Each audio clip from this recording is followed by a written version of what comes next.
श्री स्वामी समर्थ सगळ्यांना स्वागत आहे तुमचं आमच्या YouTube चॅनलमध्ये।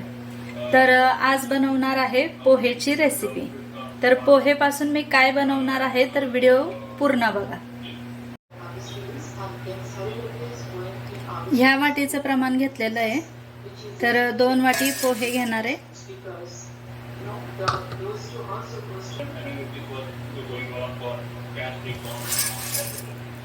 पोहे आपल्याला स्वच्छ पाण्याने धुवून घ्यायचे आहेत। पोहे स्वच्छ धुवून घेतलेले आहेत आणि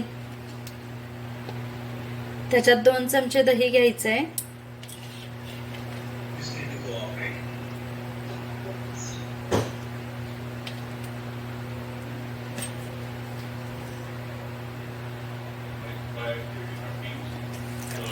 दही व्यवस्थित मिक्स करून घ्यायचं आहे त्याच्यात।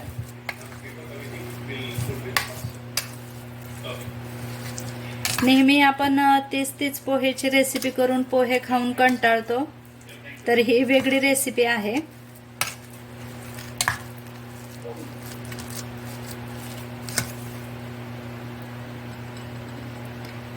अर्धा कप रवा घेतलेला आहे, अर्धी वाटी रवा। ज्या वाटीने पोहेचं प्रमाण घेतलं होतं तीच वाटी अर्धी वाटी रवा घेतलेला आहे। व्यवस्थित मिक्स करून घ्यायचं आहे।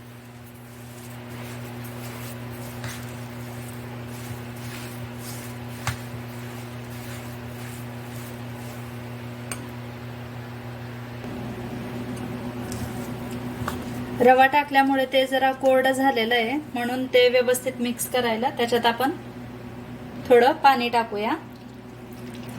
अर्धा ग्लास पाणी घेतलेलं आहे।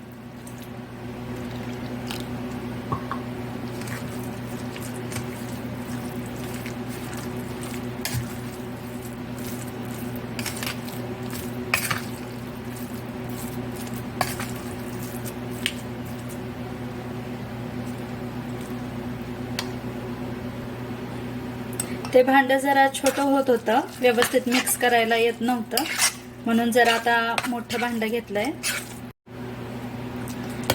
याच्यात सगळं एकदम पाणी आपल्याला टाकायचं नाहीये, तर या पद्धतीने हे पहा, या पद्धतीने पाणी टाकलेलं आहे। तर हे आता आपण 15 मिनिटांसाठी झाकून ठेवूया।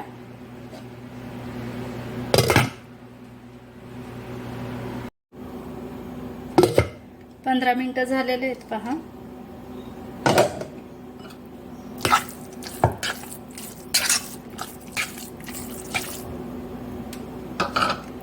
आणि हे जरा थोडं हाताने या पद्धतीने थोडं करून घ्यायचं आहे, व्यवस्थित बारीक।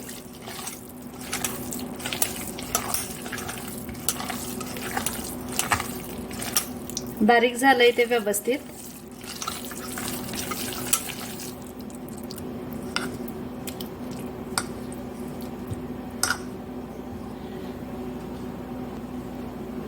हाताने आपण व्यवस्थित ते बारीक करून घेतलेलं आहे, त्याच्यात थोडं पाणी टाकायचं आहे।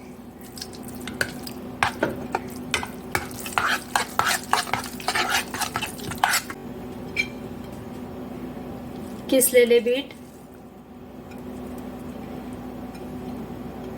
आलं पेस्ट,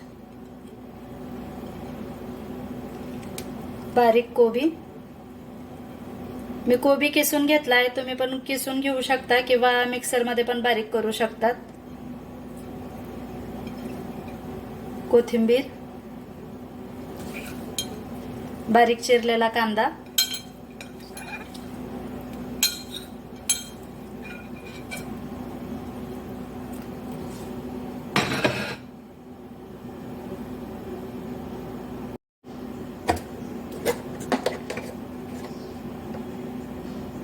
चटणी,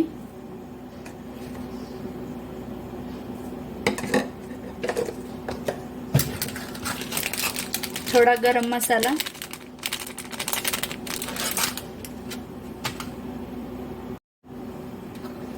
हे सगळं व्यवस्थित मिक्स करून घ्यायचंय। आणि याच्यात जर तुम्हाला चाट मसाला टाकायचा आहे तर तुम्ही तो टाकू शकता, चाट मसाला।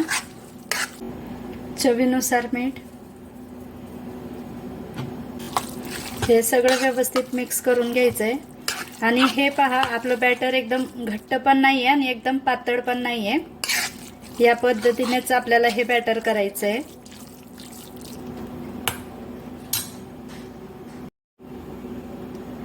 थोडा खायचा सोडा घ्यायचा आहे आणि त्या सोड्यावर थोडंसं पाणी टाकूया की ते बॅटरमध्ये व्यवस्थित मिक्स होऊन जाईल तो सोडा.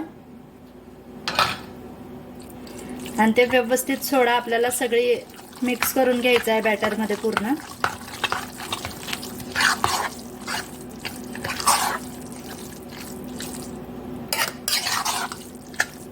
कलर पण त्याला बीटमुळे किती छान आलेला आहे. आणि याच्यात टाकायचं आहे 2 चमचे बेसन, हे त्याने बाइंडिंग व्यवस्थित येणार.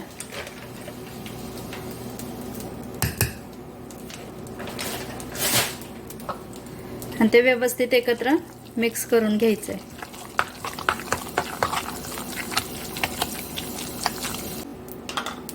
ताव्याला अगोदर तेल लावून घेतलेलं आहे.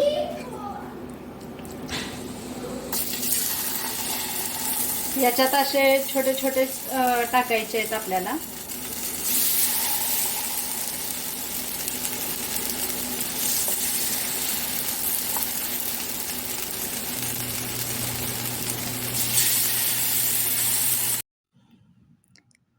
याचा रंग पण बदलून गेला आहे पहा. आणि आता याला वरच्या बाजूने तेल लावून घेऊया. तेल याला खूप जास्त प्रमाणात लागत नाही, थोडंच तेल लावलं तरी होतंय. आणि याच्यात गाजर, बीट ऐवजी तुम्हाला दुसरं व्हेजिटेबल वापरायचं असेल तरी तुम्ही यूज करू शकता. आणि हे पहा, त्याचा कसं खरपूस रंगावर भाजून झालंय छान. आणि खूप हेल्दी ब्रेकफास्ट आहे. मुलांच्या टिफिनसाठी पण खूप हेल्दी रेसिपी आहे. तुम्हाला आमचे व्हिडिओ आवडत असतील तर नक्कीच लाईक करा, शेअर करा आणि चॅनलला सबस्क्राईब करा.